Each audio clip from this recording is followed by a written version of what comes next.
So hello hello everyone.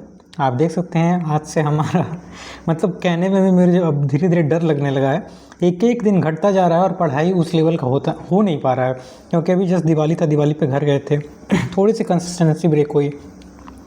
और आई don't no क्यों पहले वाला पढ़ाई पढ़ने में भी थोड़ा मतलब मज़ा नहीं आ पा रहा है, उस लेवल का पढ़ाई नहीं हो पा रहा है जो हम यहाँ पे पढ़ते थे विदाउट फेस्टिवल। एनीवे दिन घटता जा रहा है और हमारी जो मतलब कह सकते हैं कि जो लेवल है वो थोड़ा घटता जा रहा है। एनीवे देख सकते हैं कि आज से हमारा केवल और केवल अब कह सकते हैं कि 3 महीने अप्रॉक्स हमारा बचता है 90 डे। एक महीने में अगर 30 दिन लेके चले तो 30 day, only 3 month is left, क्योंकि November December and January, only and only November December January is left. If you are from AKTU or any university, if you are in final year or third year, then your 1 month, approx 1 month is just gonna waste in your semester and project and all, like Wi-Fi and all. So now according to my own thought opinion, only and only 2 month is left. तो 2 month में कैसे मतलब दिन घट रहा है आप देख सकते हो। सो प्लीज़ मैं अपने आप को भी कह रहा हूँ कि I need to be just more serious then how I was earlier. And if you are looking my video also, then you also need to just take care strong decision. So 93 days left from today. So now today in this video I am going to talk about the synchronous machine का question number 21 से 30 हम discuss करने वाले हैं. चलिए सबसे पहले 21 number question हम देखते हैं, समझते हैं, देन इसको मतलब सॉल्व करने की कोशिश करते हैं. तो देखिए 21 नंबर क्वेश्चन जो है थ्योरेटिकल है. यहाँ पे क्वेश्चन नंबर 21 दिया हुआ है का स्टैंडर्ड मतलब स्टैंडर्ड एलोन इंजन गिवन मतलब जो है synchronous generator is fit with partial inductive load. मतलब यहाँ पे कह रहा है कि जो सिंक्रोनस हमारा जनरेटर है वो पार्शियल हमारा मतलब इंडक्टिव लोड से क्या किया जा रहा है. इसे मतलब एक मिनट फिर से मैं पढ़ लेता हूँ. इंडक्टिव लोड से क्या किया जा रहा है, fit with partial inductive load. Then again एक नंबर का है बस थ्योरेटिकल देख सकते हैं. Then capacitor is now connected across the load to मतलब completely nullify the inductive load. मतलब हम इंडक्टिव लोड दे रहे हैं. देखिए इंडक्टिव लोड क्या करता है, इंडक्टिव लोड से हमारा क्या होगा, lagging due to inductive load, but after connecting the capacitor improve the lagging effect and due to that field current हमारा क्या होगा, डिक्रीज करेगा. एंड फ्यूल जो होगा वो हमारा क्या होगा, हमारा जो इनपुट में हम फ्यूल दे रहे हैं उतना ही फील्ड रहेगा, लेकिन केवल और केवल हमारा फील्ड करंट क्या होगा, घट जाएगा.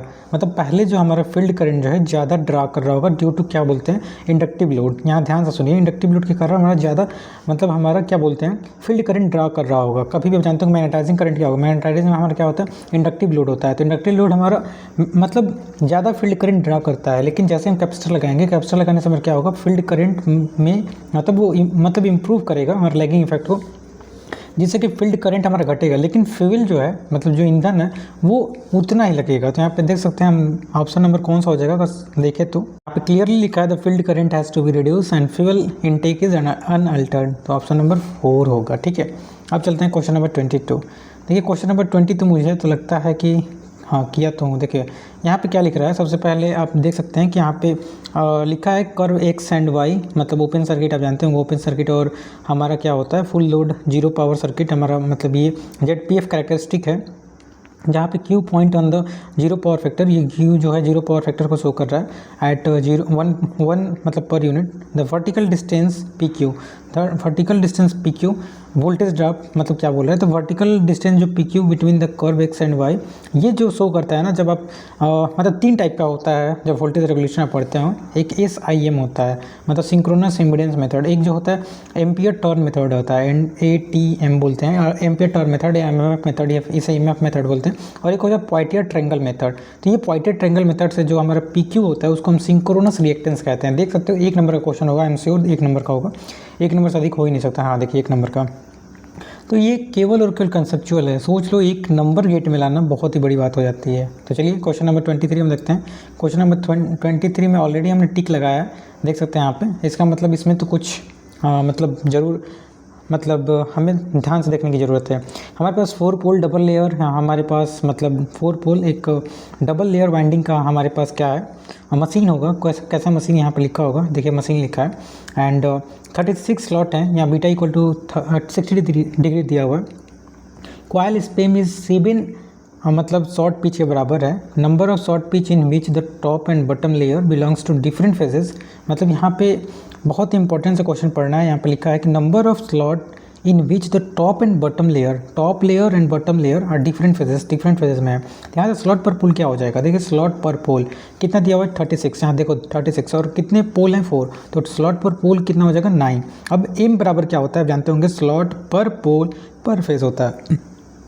अगर एम निकालना चाहें तो ये 9 आया ना, तो 9/3 कर देंगे, तो 9/4 करेंगे यहाँ पे स्लॉट पर पोल पर फेज, तो नहीं फेज है ना 3 फेज, 9/3 हो जाएगा, 3 हो जाएगा एम का वैल्यू।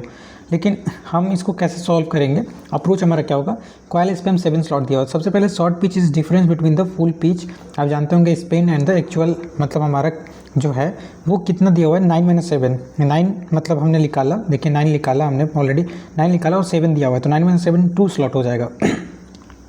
यहाँ पे यही समझना है कि देखिए हमारा बोला है कि number of slot on top and bottom are different, तो हमारा एक जो पर फेज आया 9 आया, यहाँ पे 7 आया, तो हम मतलब माइनस करेंगे तो 2 स्लॉट आ जाएगा, यहाँ से 2 स्लॉट हो जाएगा। तो हम क्या करेंगे, हमारा ये डबल लेयर है ना, तो कितने पोल हैं, 4 पोल हैं, तो 4 × 2 = 8 स्लॉट हो जाएगा। तो नंबर ऑफ स्लॉट पर फेज ग्रुप इस क्या हो जाएगा, इसके लिए फार्मूला होता है 60 × 180 × स्लॉट पर पोल, तो ये क्या हो जाएगा 60/180 कितना आ जाएगा 3, और हमारा स्लॉट पर पोल कितना आया था 3, तो यहाँ से हमारा क्या आ जाएगा 3 स्लॉट, देख सकते हैं, थोड़ा समझना पड़ेगा। उसके बाद फिर से ये डबल लेयर बोल रहा है ना, फॉर डबल लेयर हम क्या करेंगे, number of slot in which the top and bottom is different बोल रहा है, इसलिए हम क्या करेंगे, number of slot equal to number of phases into 2 कर देंगे, तो हमारा नंबर ऑफ फेजेस इंटू 2 कर देंगे, तो यहाँ से देख सकते हैं हमारा मतलब ये 3 आया है, मतलब ये क्या बोलते हैं स्लॉट पर पोल, यहाँ पे देख सकते हो भाई, जो नंबर ऑफ स्लॉट यहाँ पे नंबर ऑफ स्लॉट पर फेज ग्रुप फेज कितना है हमारा 3 स्लॉट, ठीक है।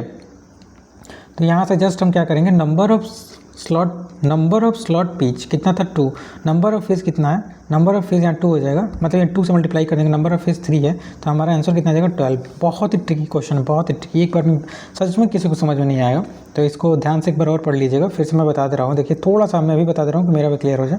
सबसे पहले देखिए यहाँ से स्टार्ट हुआ है 4 पोल यहाँ पे दिया हुआ है, फिर से यहाँ पे 36 मतलब हमारा स्लॉट दिया हुआ है, फिर से हम स्लॉट पर पोल निकाल लेंगे, 9 आ जाएगा, उसके बाद फुल पिच, और हमारा मतलब ये 7 दिया हुआ है, 7 मतलब ये 7 दिया हुआ है, हमने 9 निकाला तो घटा लेंगे तो 2 आ जाएगा स्लॉट, फिर से हमारा फुल पोल है और डबल लेयर है तो 8 हमारा स्लॉट आ जाएगा। फिर से हम क्या करेंगे, यहाँ से नंबर ऑफ स्लॉट पर फेज निकालने के लिए हम क्या करेंगे, 60 हमारा दिया हुआ है ना, 60/180 इंटू स्लॉट पर पोल, तो हमारा कितना आ जाएगा 3 आ जाएगा।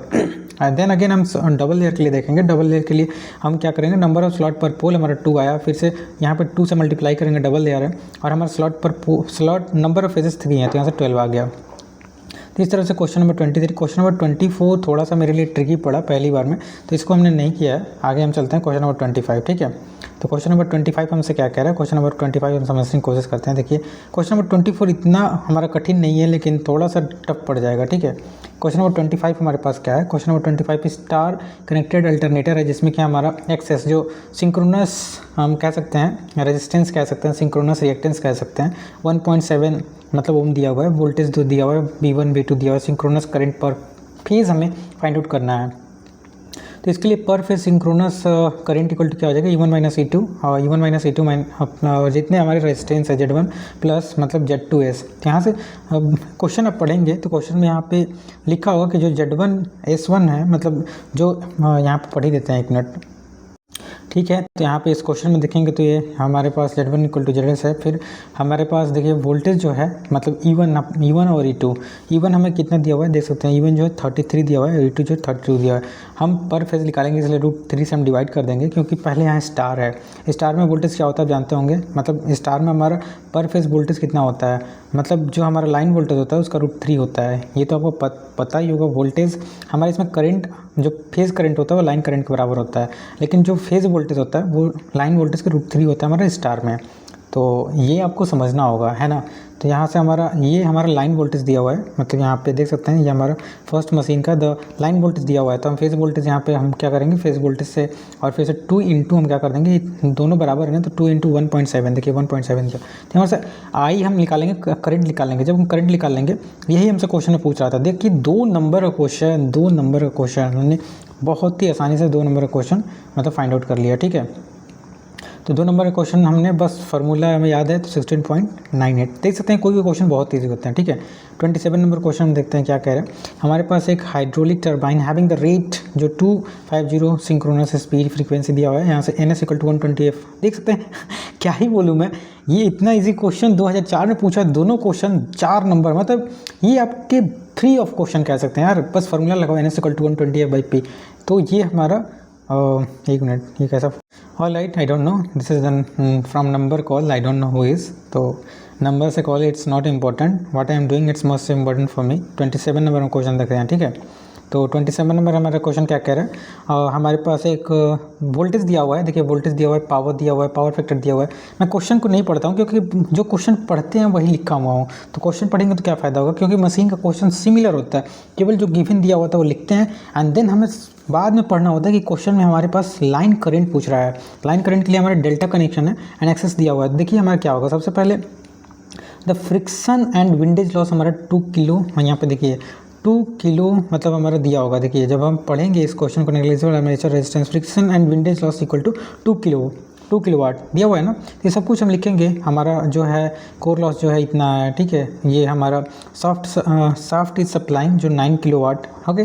पावर फैक्टर हमारा है। यहाँ से हम क्या करेंगे कि इनपुट पावर के लिए हम क्या करेंगे, इनपुट पावर के लिए हमारा पावर्स जो सॉफ्ट पावर होता है प्लस लॉसेस के बराबर होता है। 3 + 2.8 ये हमारा 11.8 हो जाएगा। आप समझ रहे हो, सॉफ्ट पावर हमने निकाला। देखिए हमारा जो है ये 2.8 दिया हुआ है, कितना लॉसेस 2.8 देख सकते हैं, ठीक है। 2.8 कैसा है आपने देखा, हम यहाँ पे 2.8 मतलब हमने कैसे निकाला ये आपको समझना होगा। देखिए सबसे पहले हमारा जो ये लॉसेस है 2 किलोवाट है, कोर लॉसेस इज़ 0.2, दोनों को ऐड कर लेंगे तो हमारा कितना आ जाएगा 2.8 और सॉफ्ट पावर, तो input power soft power plus losses के बराबर हो जाएगा 11 किलोवाट। फिर से हम लाइन करंट हमें पूछ रहा है, लाइन करंट के लिए क्या हो जाएगा, P = √3 और VI cos ∅ जानते होंगे, तो यहाँ से हम निकालेंगे तो I = P/√3, VL का वैल्यू हमने निकाला और cos ∅ का वैल्यू मैंने रखा।